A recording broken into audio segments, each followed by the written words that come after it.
Welcome to the Purpose Over Profit podcast with Darren and Chris, where each week we discuss what it takes to live a life of purpose and profit and explore the lives of people trying to achieve just that.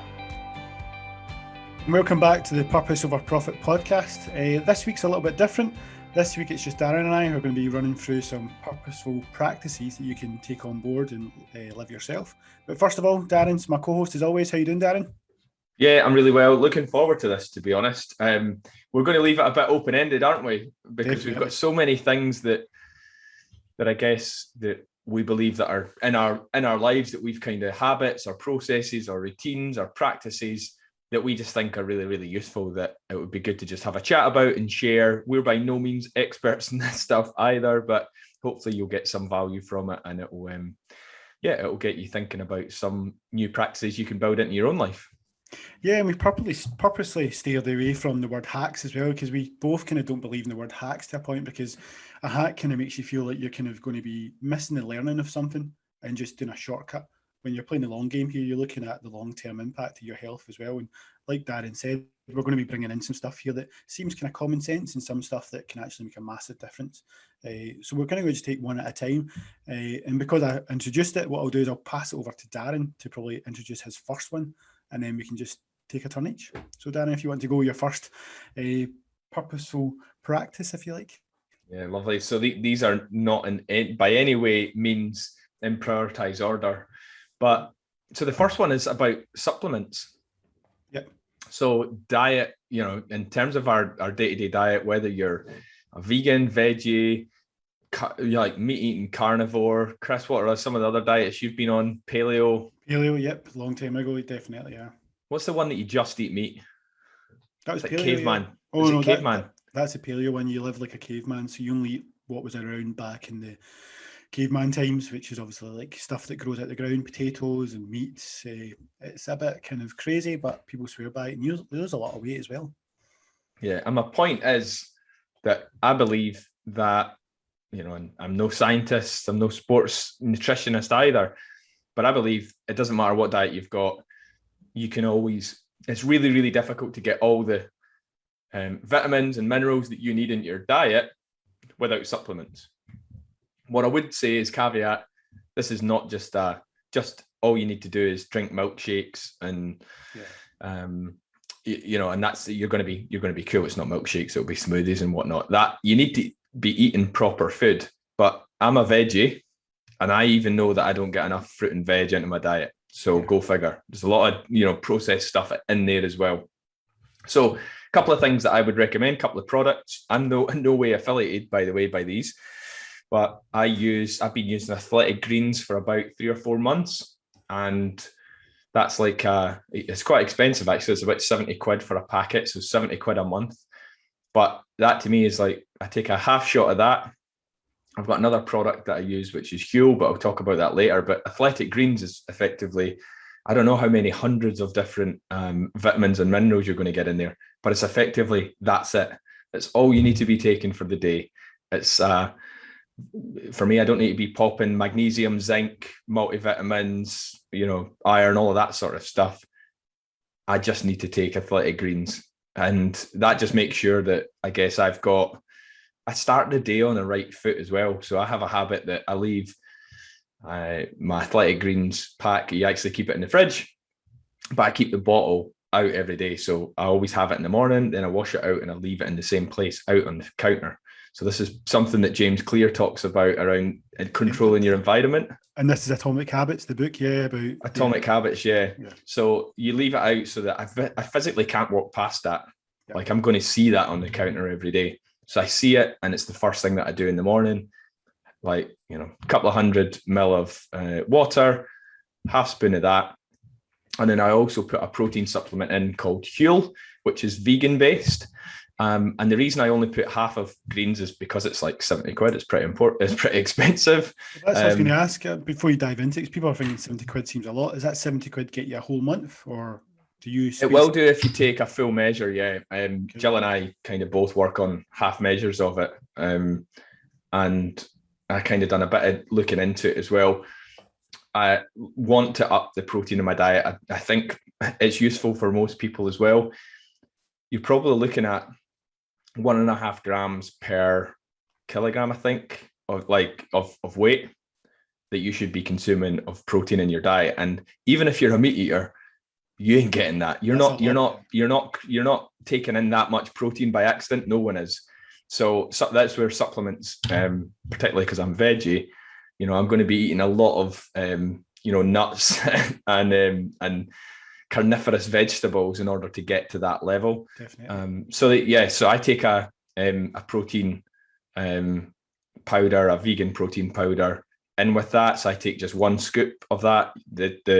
Again, the measure is normally 2, but I take half of that, and that's got a ton of vitamins, minerals. It's more than just a protein shake. It's a food supplement. Yeah, so it's a boost for your morning to give you that. Yeah, I mean, it's like a meal replacement, to be honest. Yeah. So I have that. I like to exercise every morning, but I'll have that as the first thing that I have in the morning on an empty stomach, and then I'll go to the gym and do a workout. At least I've had something there that's got there's some protein in there, but it's mixed minerals and stuff. So I feel like I've got enough energy to be able to go and hit the weights and in the gym. And then I'll come back and I'll eat some proper food for breakfast. But I think the main thing for me is about, you mentioned price there. For me, over the last few years, it's like, what do you want to spend your money on? Yeah. We'll get a common theme going through all of these stuff, but it's like, people will not think twice about dropping, $1,000 on a new iPhone or $1,000 on a new laptop, or some other electronic shit, excuse my French, that they don't actually need in their life, or getting some new clothes. I'm like, we've got one body, right? Now, the one thing that we can control and or the things that we should find most important are the things that improve our health and well-being. I genuinely find that. And just before you jump off to that, because there's a thing around, even my daughter's done it at school, which is great, where you talk about needs and wants and what you need in life and what you want in life. So the materialistic stuff you want, but the needs are stuff that looks after your body and your health. And this is what we got into. But sorry, you're totally right. And it's good that she's getting that, because I think actually culturally we look outside to say the aspirational stuff is what we want. And we just forget about the stuff that's needs. And I'm even conscious with the kids about what nutritional content we're giving them. If it's fish fingers, chips and beans, or chicken nuggets, it's like, hold on a minute. So I'm kind of challenging myself right now to make sure they've got a bit more of a healthy diet going on. But yeah, if you think £70 expensive, all right, to fuel your body with the right minerals that are going to making you feel that you've got more energy throughout that day, you're going to be more productive, you're going to be focused more. And ultimately, it's going to lead to longer term health benefits. So there's a lot of stuff I would say, particularly for me in terms of my gut, that I would say Athletic Greens is phenomenal for. A lot of people feel like bloated or I suppose just struggle with their gut health. But if your gut health is good, the rest of your body and how you feel in terms of energy and stuff like that is so much better. So yeah, highly recommend 2 products that I use daily: Athletic Greens and Huel. Yeah, well, that's what I was going to say, because you've mentioned a couple there, and you've also tied it back to habits as well. And we'll put this in the show notes about Atomic Habits. Great book. It talks around as well how to avoid bad habits, make it hard, make it not easy to get to. So if it's like chocolate, don't have any in the house, all this kind of stuff. But when you talked about products there, so I actually have vitamins as well and supplements that I use, because I'm also a vegetarian. Not this is a vegetarian podcast, but I'm a vegetarian. But where that worked is that I done my research, like you did, I'm sure, to look at what products I wanted to put in my body, because you've got to be careful what's in there as well. Mine's are slightly different. Well, I take one in the morning, and then I'll take a kind of a omega-3 alternative at night. Bizarrely, even though it's vegan, this brand, and even though it's vegan, it still smells like fish that you're putting in your mouth. It's bizarre. Yeah, so you can make it from the algae, I think, can't they? Yeah. So that's the downside of it. The smell of it isn't great, but again, it's the protein, and again, it's when you take it at night, it helps you replace all the stuff during the day, and it works magic in your body at night time. It's just building it into that habit, and I love how you've got that habit sitting out in the fridge. You're aware of it when it's there, and then it automatically becomes part of your routine, which we'll come on to, which is the part I'm lacking. I'm trying to get that back into my routine just now. I think because it doesn't taste amazing, therefore I need to kind of either figure out a way to kind of hide it slightly within there somewhere. It might be a smoothie, to be honest. It might be a great idea. And again, that's protein packed as well.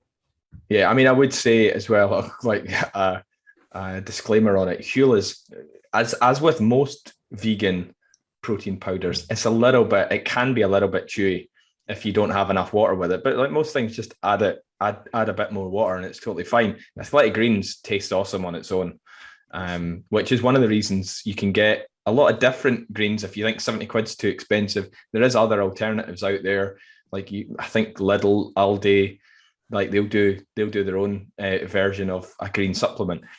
Listen, if you've got that and you have that as a daily habit, you almost don't need to think about your like forcing yourself to eat a plate of vegetables like throughout the day, which, let's be honest, none of us really want to do. You can just kind of have that alongside every meal like that you actually want. So it gives you a little bit more control and options, I think, throughout the day in terms of your diet as well. So yeah. And just to check, you're no way connected to this Dr. Green or affiliated greens or anything like that? Giving you Athletic Greens? No, not yet. I mean, we'll see if we can get an affiliate link set up. I'm sure when we've been doing this a while, Chris, right, we'll get some. But I think the important thing is, listen, I'm using it. I'm not talking about a product that I've not used, that I've heard is good. So yeah. Well, actually, right, on to you, mate. Well, that's it. I was going to pick up on one, but I'll go back to that one later. Actually, I think this is a kind of natural piece. So I'll talk about routines. So you kind of talked about your routine in the morning, you go to the gym. So I've got a kind of set routine for the morning and night, which does change at the weekend. So I give myself a bit of freedom at the weekend. So it's bizarre. So I've found around routine and having a habit of eating the same thing in the morning works for me. So what I'll do is I'll get up 6:15, later than most folk, get up at 6:15, jump in the shower, come out of the shower. I'll sit and do my journaling on called a daily stoic. We'll come on to that, I'm sure, later. And then after that, I go downstairs. Once I'm ready, go downstairs and I'll have a big bowl of porridge. It's normally about 40 to 50 grams of porridge with frozen berries in there, linseed, and then sometimes a bit of protein as well, protein powder, depending on what. You'll add that to it? Sometimes, depending if I'm going to be doing a bit of exercise. So again, I feel that gives me a great kind of foundation to start my day as well. And then once I've eaten that, I get the coffee brewing. Once the kids are getting up and getting ready, I'll have my coffee. I'll actually do my daily journal that I do anyway. And then once they're ready, go up, make sure they're ready, give them their breakfast. And then we've got probably about 40 to 45 minutes before we have to go to school. I'll sit and read, or I'll sit and do something that I enjoy. And that gives me, again, plenty of time to be relaxed and ready for the day. I won't check my emails. I won't check social media. I won't be online. Very rarely do I ever do that unless there's something urgent. I make sure I'm completely disconnected from when I wake up in the morning because I find that so important. And then at night, what I do is I do the same kind of idea, but I go to bed at 9:30. I will check the football news, all that kind of stuff, just to kind of catch up on life a little for about maybe 20 minutes. And then I'll purposely do my daily stoic journal at night, which a different will come on to. And then I'll read again. But these are different reading. This is more fun reading. This is either stuff to do with what my role in my life is around brand, or it will be around a fictional book, which you can come on to. So I have those kind of set routines. Sometimes in the morning I might do exercise, but it depends on that 45-minute slot that I've got. I'll just mix it up. I used to be quite regimented, but I feel that having a nice routine in the evening and in the morning is key. But at the weekend, I'll have a bit looser routine. I might have some vegetarian sausages for breakfast. I might get up a little bit later, no alarm. I might do this. It just depends. I give myself that freedom. But again, even Saturday, Sunday, I still won't check emails first thing. I very rarely check work emails at the weekend, actually, and I won't check social media as well. I like to be disconnected because I feel that social media's got a great place, but at the same time, it's got a place where sometimes you might feel that you're judging yourself. Whenever you read something, you feel like you should be leading your best life, and actually, you're already leading your best life. It's how you project yourself into that world. But yeah, that's kind of how I work, Darren. But I don't know, you'll have similarities, I guess, as well around your routines. Yeah, so it sounds like that one's around owning the morning, getting a good morning routine and getting a good evening routine as well, which they're two critical parts of the day. Like I always think what you do in the morning sets a tone. Yeah. So some people talk about, this probably is a hack where you like make your bed every morning because it means that you've accomplished a task. And then, thinking of is it Newton's law of motion? It's like an object in motion stays in motion. So if you're productive in the morning, then you'll stay productive throughout the day. If you have a lazy morning, I don't think this is true for everyone, by the way, but you have a bit of a lazy morning, then, you're lazy throughout the day. But I think it's important to recognize what works for you. Yeah. So, just to give a flavor, what time are you waking up at and shock everyone. When are you waking up in the morning?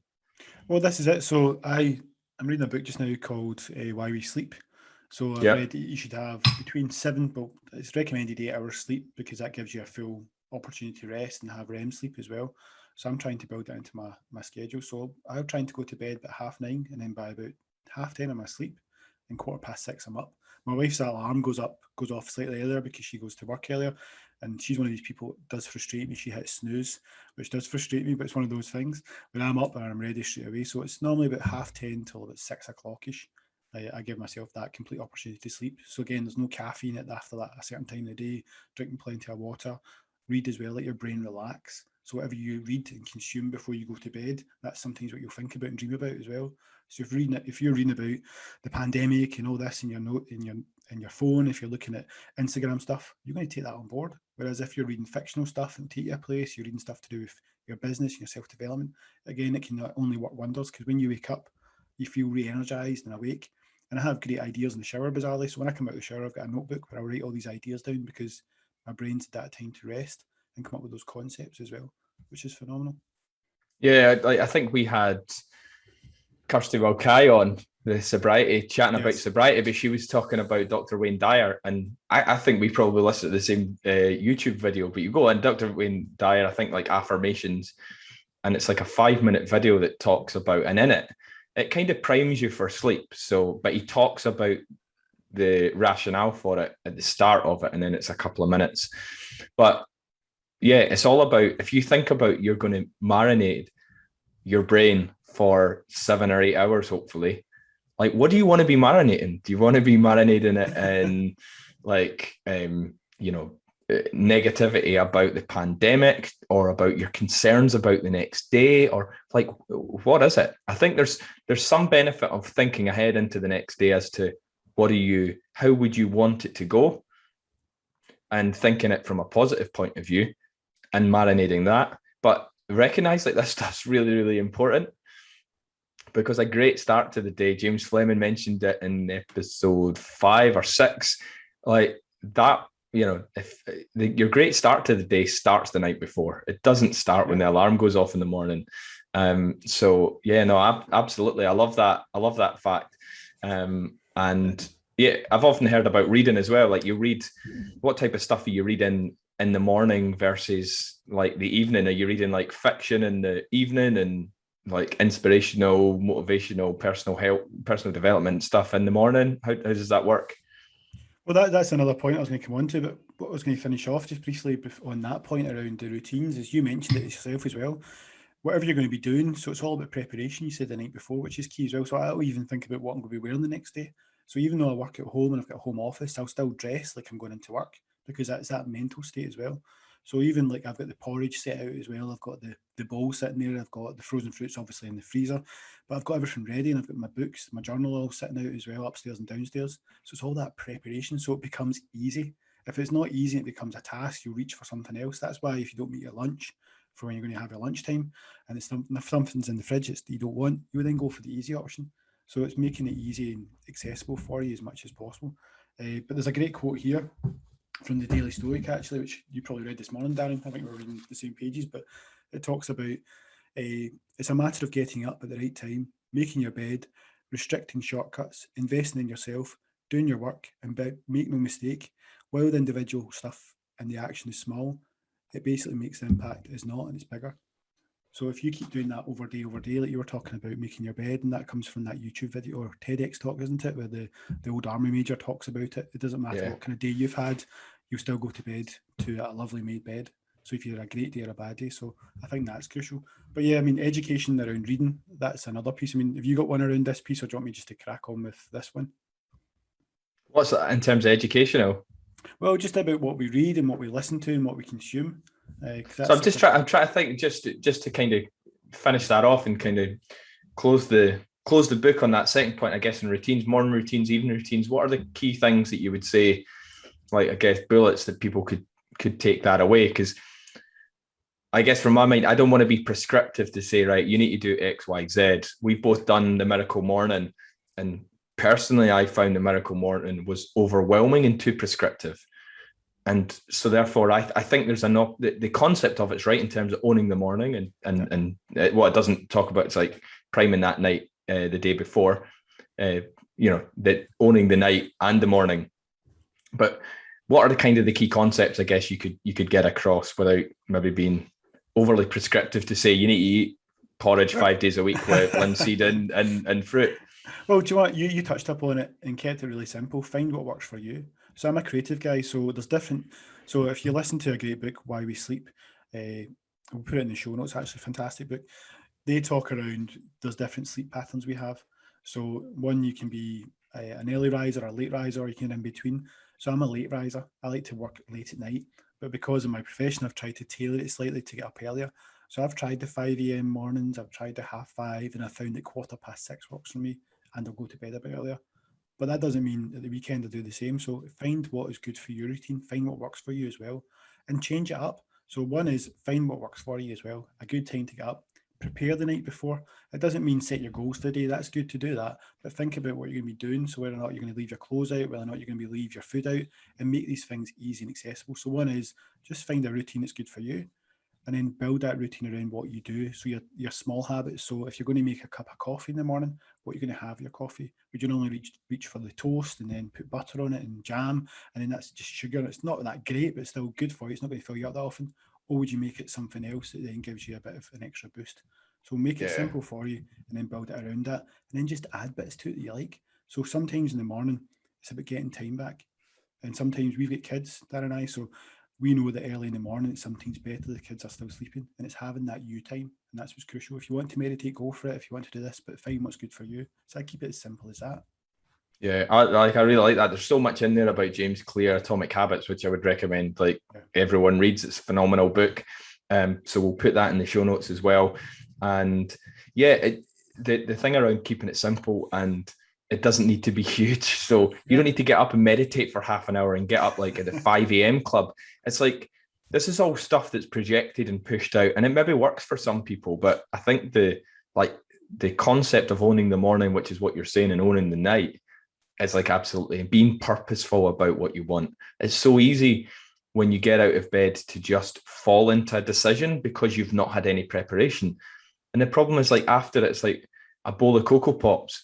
Like, after a bowl of Cocoa Pops, you ain't going to be feeling great. Do you know what I mean? And if that's setting the tone for your day, I don't say never have a bowl of Cocoa Pops or whatever, but I think if you're going to do it, be intentional about it as much as you can.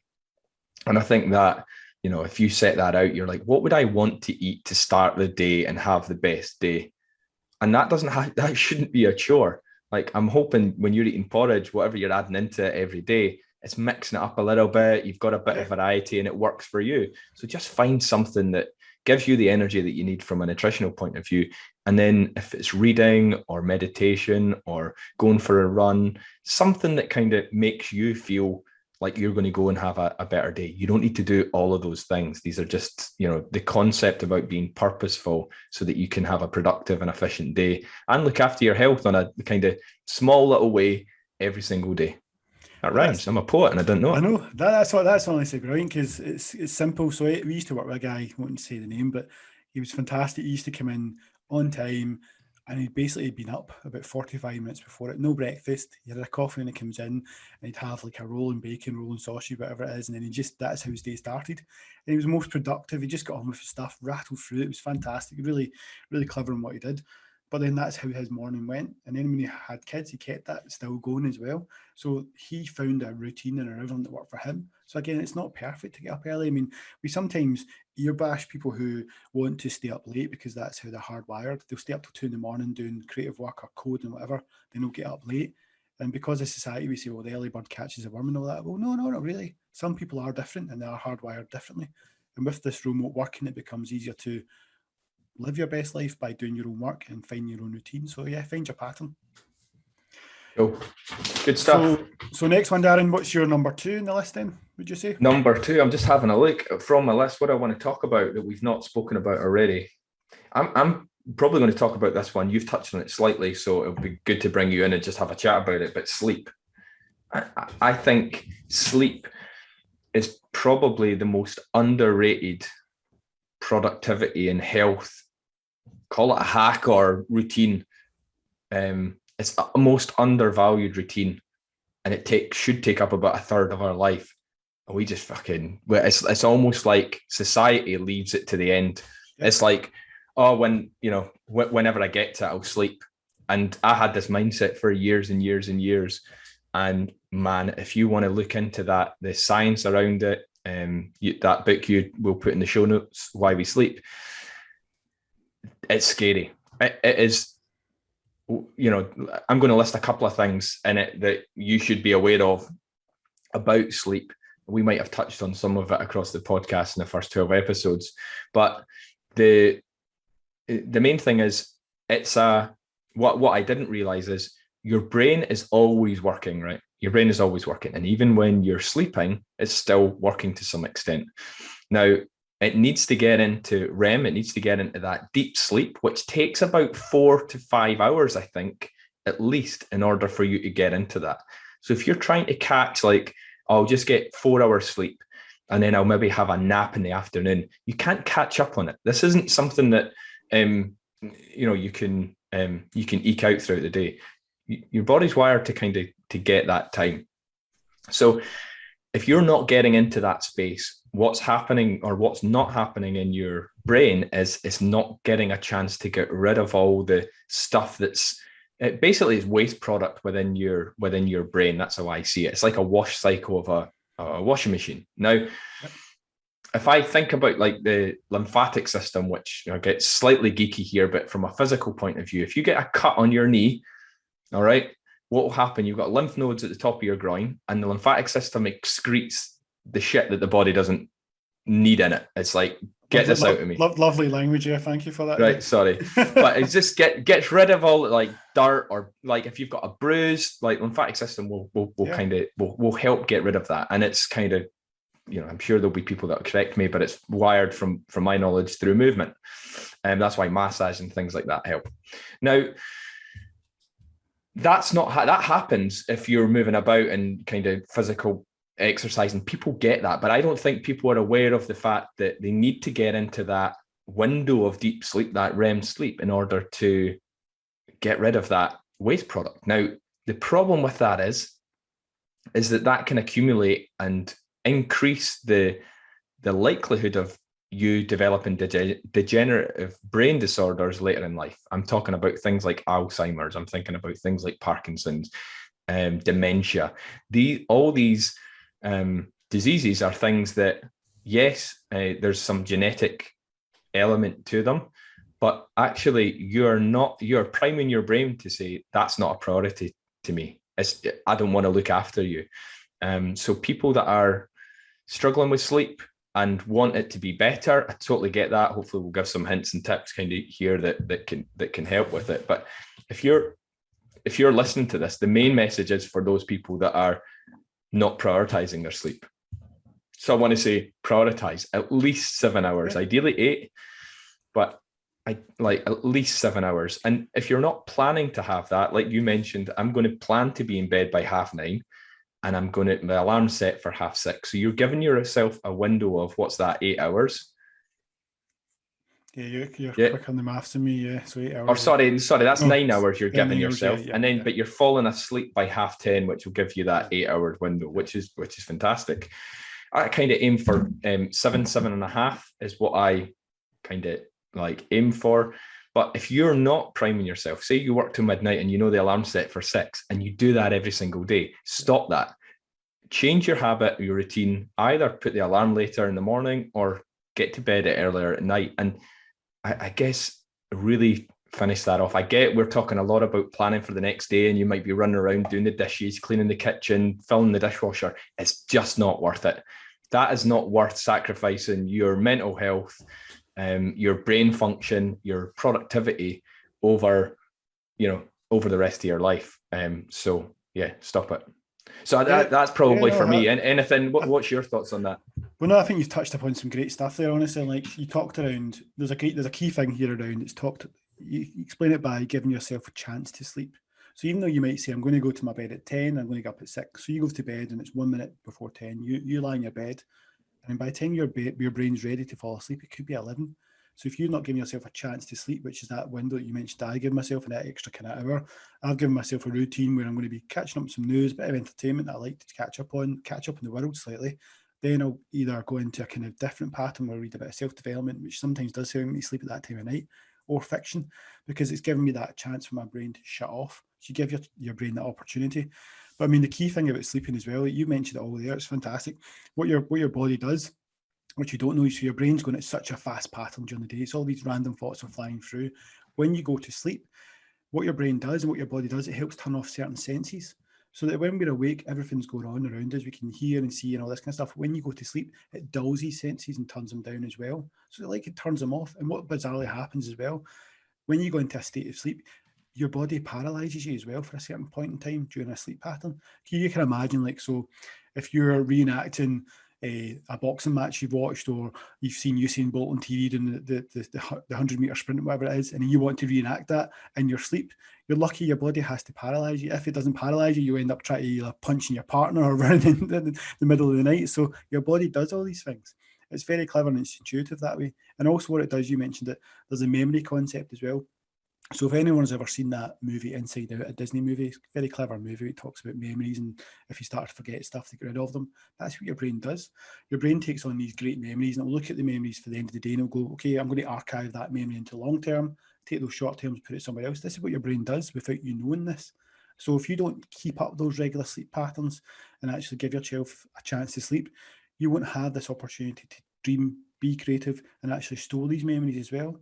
And like you mentioned about the health benefits and obviously the issues you find, it's quite amazing and concerning that people don't take this seriously. I mean, you see people who say, I get by in 4 hours sleep, and fair dues to them if they do, but the long term that's enough for me. Yeah, and the science shows it's like one in like 100,000. I'm going to quote it and cite an article, and I'll put it in the show notes below. But it's like ridiculously low. So the problem is, like, with all of this stuff, it's like, oh, maybe I'm that one person. Yeah, maybe you're that one person that won the lottery.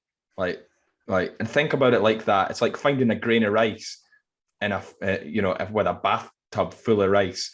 It's unlikely. And do you know what? Even if it's true, even if that's true, you don't need to do it. It doesn't mean like you have to get 4 hours. So why bother taking the risk for when the odds are so overwhelmingly stacked against you? Why do that?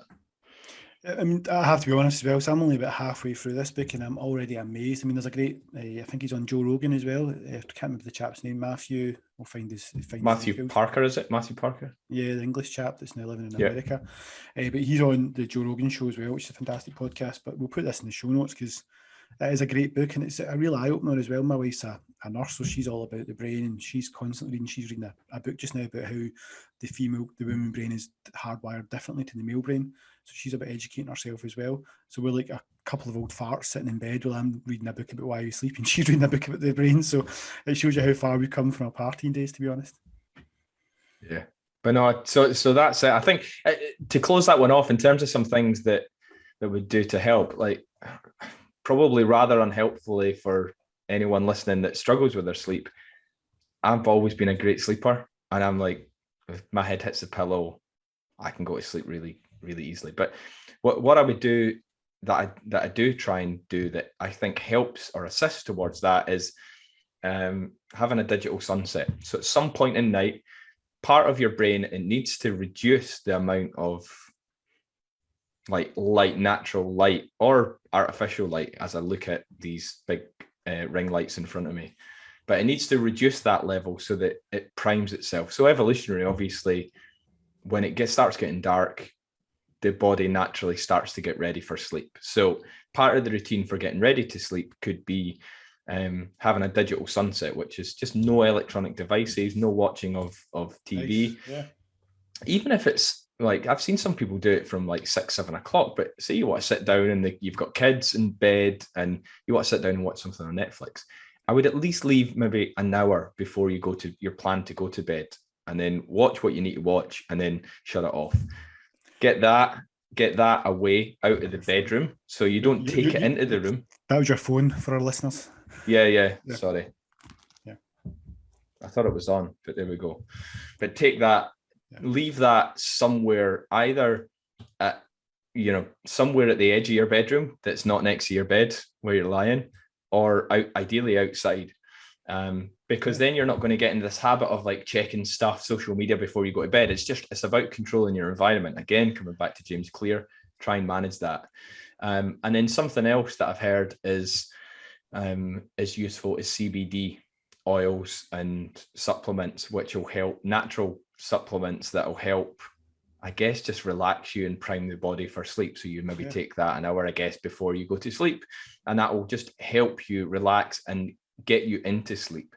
And just touching upon that, actually, I've just remembered something that my wife does that I've started doing as well. It's bizarre. So there's something, a client of mine does this as well, but it's kind of fasting as well. You know about this, Darren, as well, where you basically don't eat after a certain point at night. So by about 6:30, you shouldn't probably eat, because it gives your body that natural time to heal itself and get rid of the food that's in your gut by a certain point. So then when you're sleeping, your body's basically on fixing the cut in your groin, whatever it is.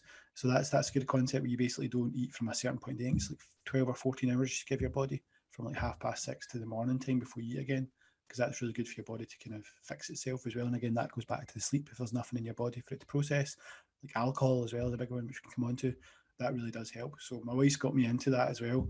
And even a client mentioned it to me that he does that, and it's actually, he's lost a bit of stone from just doing that over like a couple of months and going for walks in the morning. So yeah, great benefits. Yeah, and anything that messes with your sleep, and I know it's certainly going sober is one, which helps, because alcohol just messes with a lot of things. But anything that messes with your sleep, whether it's kind of eating too late, drinking alcohol at night, it's just not worth it. Like, genuinely. So yeah, prioritize that, like 7-8 hours for sure. Cool. Right, we've had 40 minutes, mate, and we've got through too. So no, that's free. We've done supplements. We've done your what did we do there? We've done supplements. We've done sleep and routines. You've got on in the morning, on in the night. So what's your second one? So a big one for me, actually, which I'd never think I'd ever talk about and I've tried, is sobriety. So I don't mean sobriety as in like for the end of my life. I mean, I set myself a goal, which is another one we can talk about another time, where I do these goals where I do six things in 6 days. One is a massive goal, and the other one's a really small, tiny goal, really achievable stuff, really simple stuff. And one of them was I wanted to stop drinking for 6 days. This was mainly due because work's very busy, which is fantastic. And then what I'd do is I'd get to the Thursday, Friday, and I'm feeling quite overwhelmed and stressed, and anxiety levels are up. I'm doing homeschooling as well the odd time, where I'd be picking up the kids, juggling so much stuff. And obviously with lockdowns, and I'd reach for the bottle. But there was an element of escapism. I'd reach for the bottle, have a couple of drinks by about 5:30, I'd feel relaxed, and before I knew it, the next day I wake up and pretty much a bottle of bourbon or a bottle of rum would be near enough gone. There'd be like probably a quarter left or so. And it got to the point, this happened 4 weekends in a row, and I realised this isn't good. To the point where my wife would come down and say, "How much did you drink last night?" And I'd go, "Oh, it wasn't that much." And I'd be putting the bottle back in the cupboard so she wouldn't see. So at that point, I realised this isn't good. And I've read a few articles to talk about sobriety, doing 100 days and all this, and I thought, I'm just going to do this. I never told anyone, just did it. And then about 2.5 weeks in, I was so proud of myself, because that was the hardest point, because I realised that it wasn't about the alcohol helping me at some point. It was about me having an underlying issue around being overwhelmed, being stressed, having too much work on, and actually restructuring my day and fixing my routine as well, so that I'd get better sleep. So it all ties back into the same thing. So I've been doing that, and then I hit my target of 6 days, and I thought, you know what, I'll just try 100 days. So I'm in 88 days now, which has got 12 to go, and it's given me a different perspective on alcohol as well, because I've got more energy, I'm more awake. My wife gets annoyed now at the weekends. I'm up, I'm ready, I'm doing stuff. She'll be getting up late, and I'll be made the breakfast, done the washing, done DIY, been out to the skip, taking all the stuff to skip, all this stuff, that you get this energy, get this enthusiasm. It's good for your mental health as well, because I drink on the Friday, be feeling rubbish on the Saturday, moaning at the kids, not being myself. The Sunday still feeling rubbish, then the Monday I'm back at work, and I'm chasing that sleep, chasing that tiredness, and then I'm back in that cycle again. So for 4 weekends in a row, I had that. So the misconceptions of sobriety really did scare me around, one, I'm vegetarian. So when I told my dad that, he is an Englishman, a Londoner at heart. So when I told him I'm vegetarian, he had no idea what I was talking about.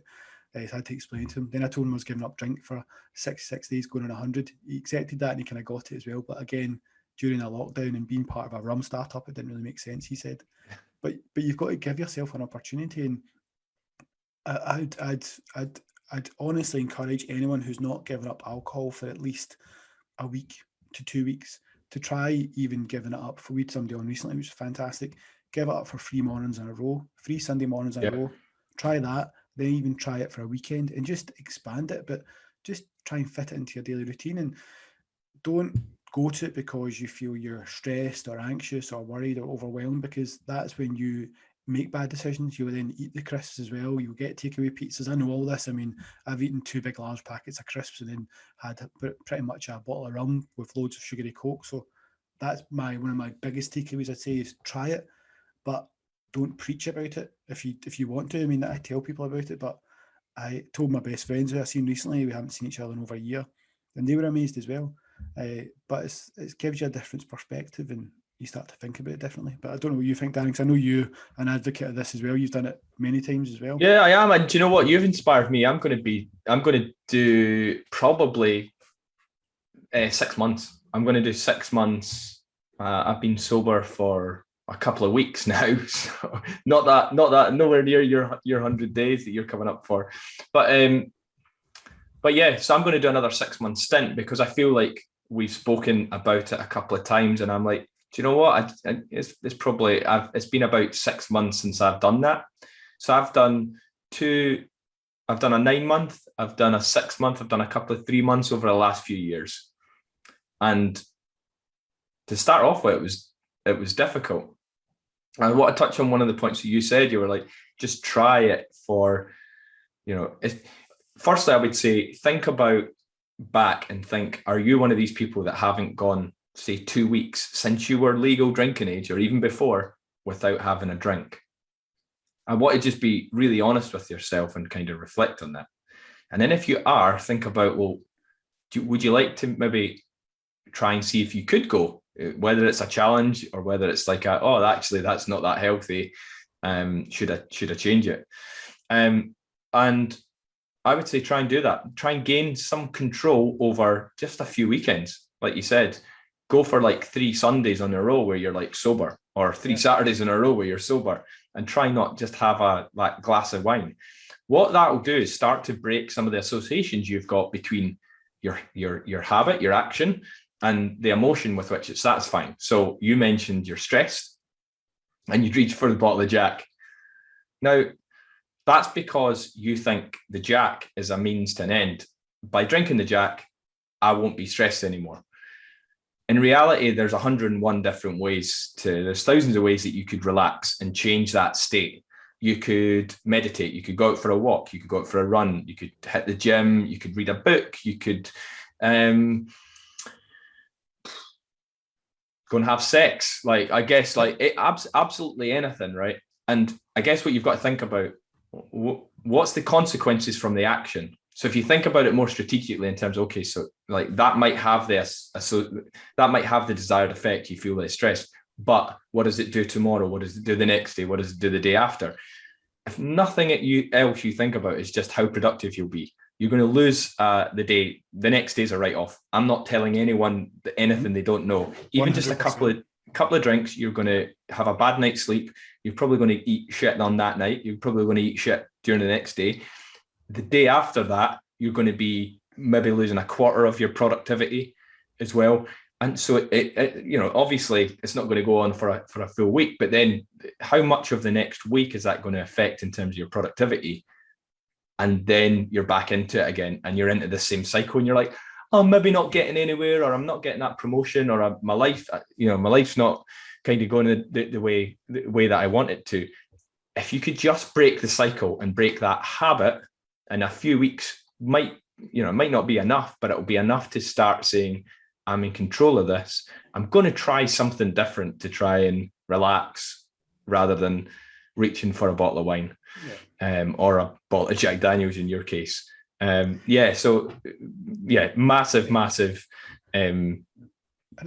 benefit.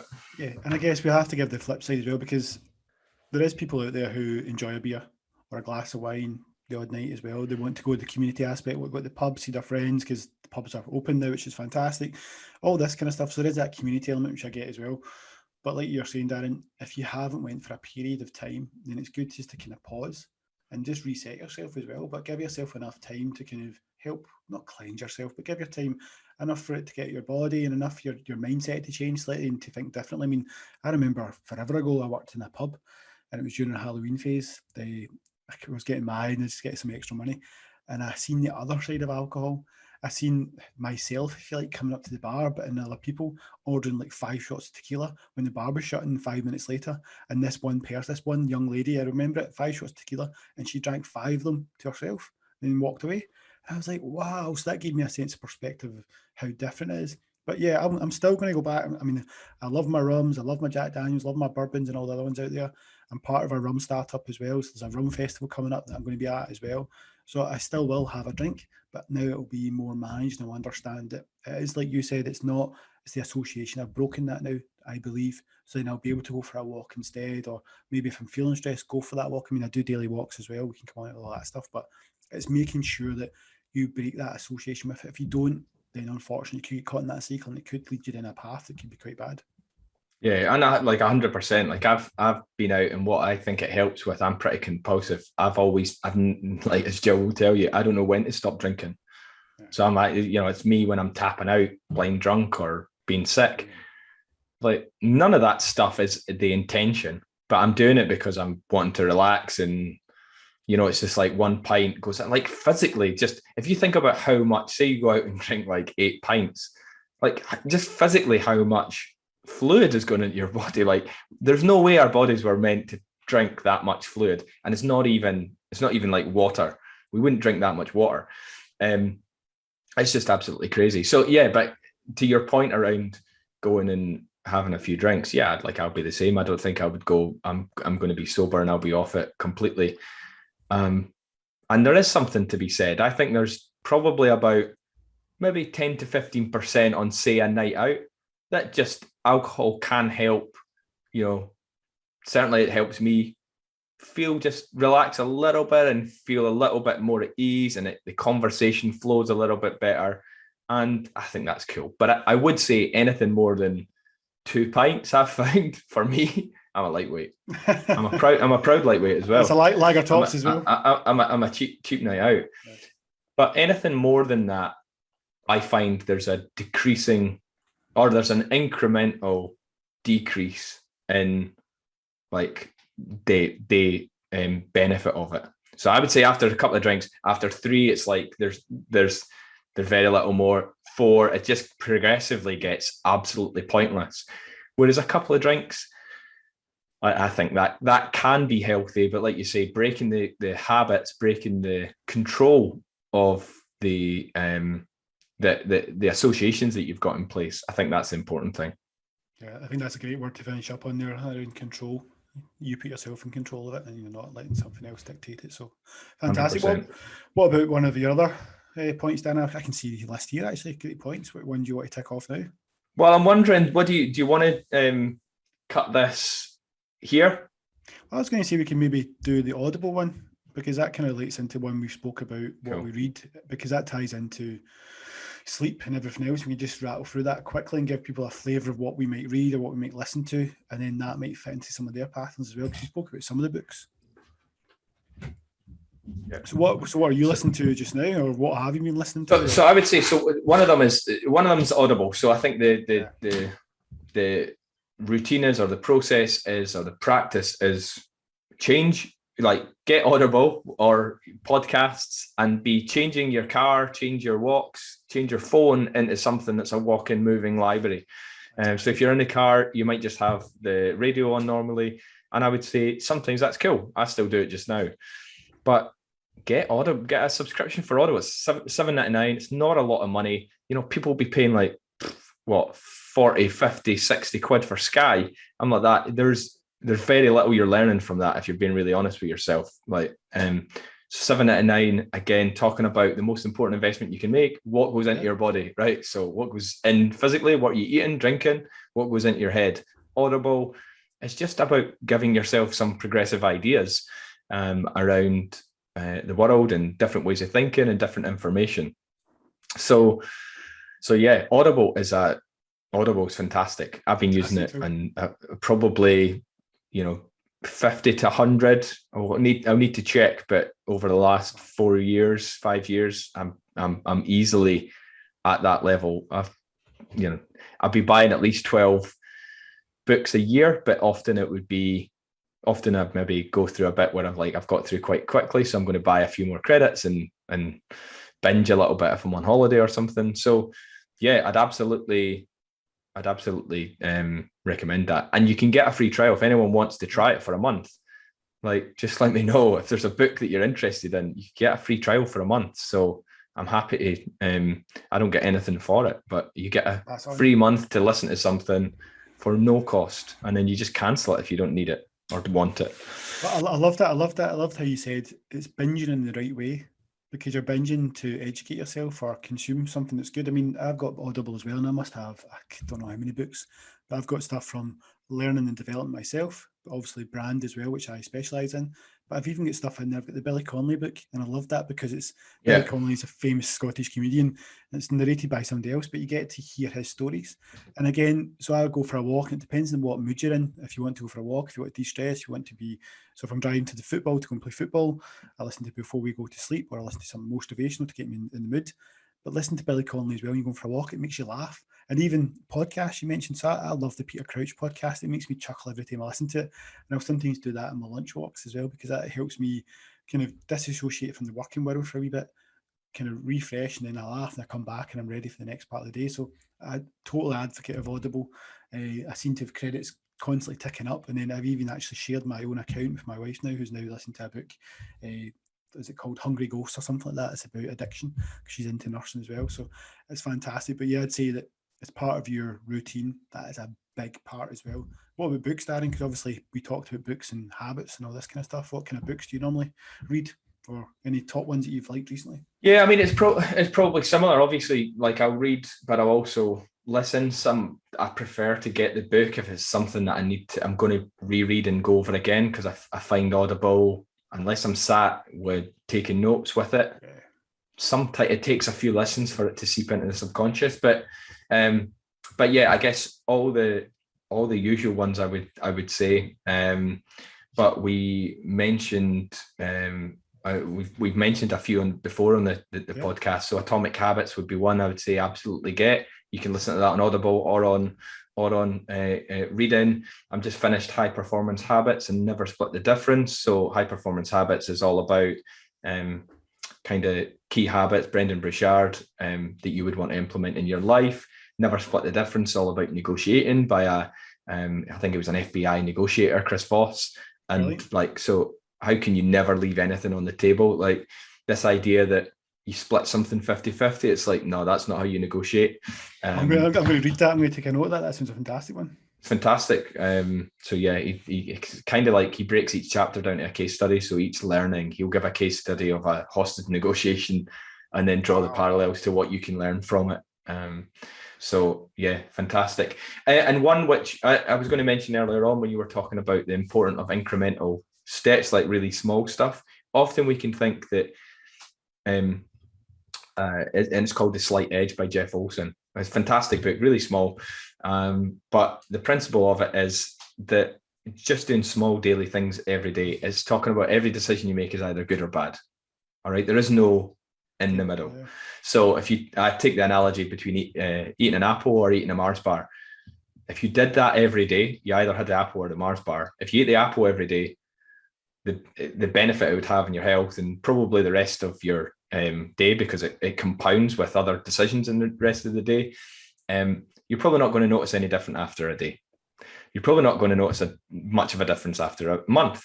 But if you keep doing that habit over the course of a year, over the course of 2 years, over the course of 10 years, it's massive. And you're talking about two lines that kind of will start here, and the good line will go up like that in terms of important success, and then the bad decisions kind of fall off. So the gap between them increases exponentially the more days that happens. So it's all about just owning your decisions and being in control of taking the right decisions at the right point of the day. So owning the morning, and in the evening, that's 100%. That, like, those are some of the decisions which are going to set the tone for the day, so that you're on that upward curve trajectory and you're distancing yourself from the potential downward curve of it, bad choices and bad habits.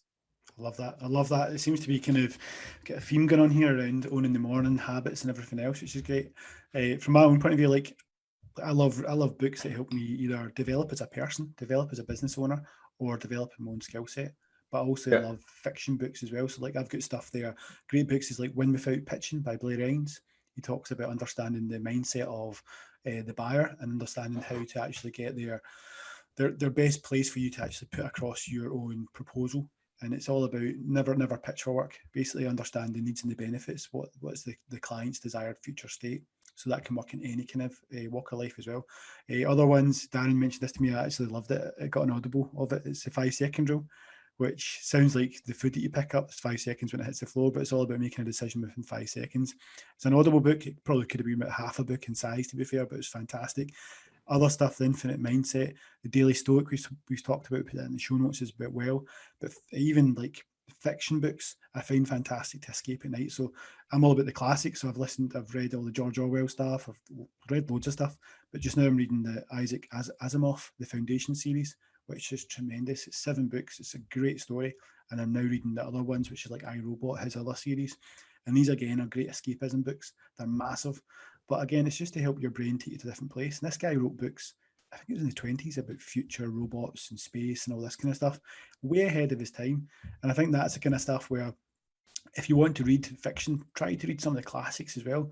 Because you can easily read all these other David Badalshi and all this kind of stuff, which is just basically rinse and repeat the same kind of idea. But it's good to learn something that's a bit different for you.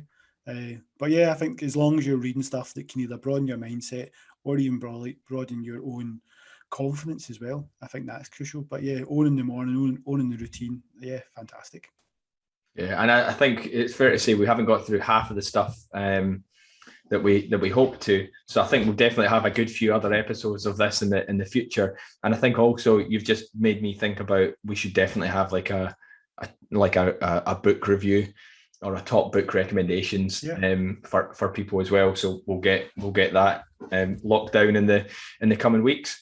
But yeah, fantastic, Chris. It's been great chatting through. It's been a bit longer episode than what I thought. I thought we were going to be 45 minutes, but we're at an hour now. But yeah, it's been great chat, and look forward to next week. Thanks everyone for listening, and yeah, we'll catch up with you soon. Yeah, thanks. As always, thank you so much for listening to the Pop Pod this week. If you'd like to leave a review or share the podcast with others, then that'd be awesome. You'll find us on Instagram at the Pop Pod, and on Facebook we have a community group called Purpose to Progress. Anyone can join. And we'll be back every Monday with a new episode, but until then, stay on purpose, and we'll see you next week.